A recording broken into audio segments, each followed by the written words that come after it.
m'appelle Hugues Tépenier. Je suis originaire de la Nièvre, en Bourgogne. Je suis arbitre de basket. En commençant par jouer, comme tout le monde.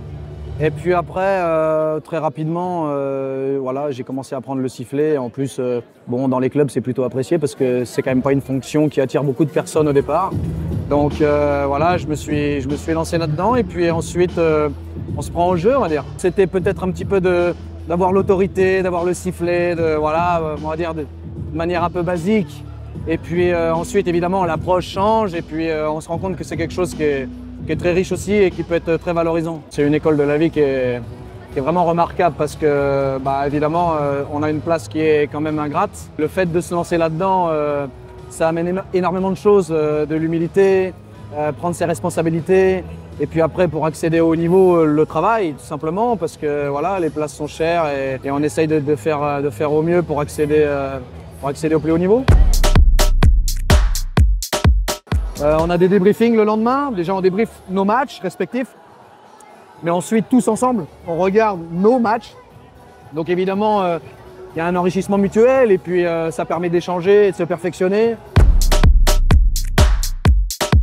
Un bon arbitre, parfois on dit que c'est celui qu'on ne voit pas, mais c'est pas tout à fait vrai, honnêtement. Il ne faut pas le voir tout le temps, mais un bon arbitre, il doit montrer sa présence. Il doit justement être là et on doit le voir positivement, mais on doit le voir. Comme ce n'est pas nous les stars, évidemment, on est là pour voir les joueurs, donc souvent on dit si l'arbitre on ne le voit pas, c'est parce qu'on voit les joueurs, mais pour qu'on voit les joueurs et pour qu'on voit le jeu, il faut que l'arbitre, à des moments, il faut qu'il se montre et il faut qu'il soit présent.